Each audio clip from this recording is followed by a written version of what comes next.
Grupp ta' persuni indiġeni ta' stat mhux rikonoxxut bl-isem ta' Biafra li llum huwa parti minn Niġerja il-ħamis inġabru fil-Belt Valletta fejn talbu biex pajjiżhom mill-ġdid isir pajjiż indipendenti.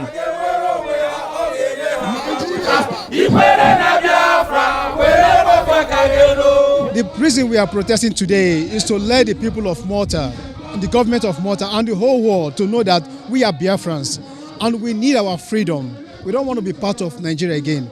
We have been killed, our families have been raped, they have killed a lot. If you go on the website, you'll find a lot. So we are here today to make a peaceful demonstration, because that is who we are, to let the people know that we need our referendum. That is what we are asking for, referendum. Il-Biafra u stat mhux rikonoxxut li jeżista bejn Mejju tal-1967 u Jannar tal-1970. F'dak iż-żmien kien rikonoxxut formalment mill-Gabon, il-Ħaiti, il-Kosta tal-Livorju, it-Tanzanija u ż-Zambja u appoġġjat mill-Iżrael, Franza, Spanja, il-Portugal, in-Niġerja, ir-Rodizja, l-Afrika t'isfel kif ukoll il-Vatikan.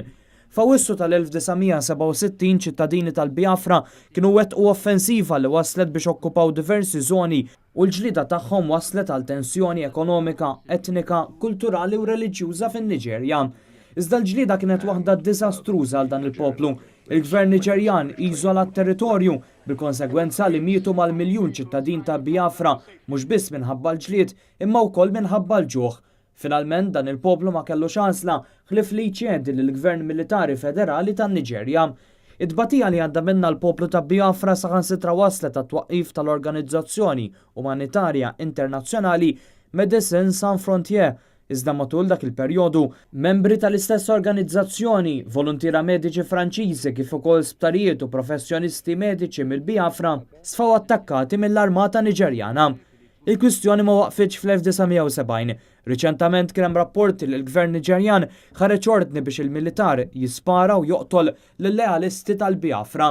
Sallum diversi gruppi għadhom jistinkaw għall-indipendenza tal-Biafra, għalkemm din il-kampanja mhijiex immexxija minn xi awtorità ċentrali, iżda hemm diversi gruppi li qed jagħmlu din it-talba. Ħafna minn dawn il-gruppi huma mmexxija minn barra l-pajjiż minn ċittadini li fi żmien il-gwerra ħarbu minn Niġerja.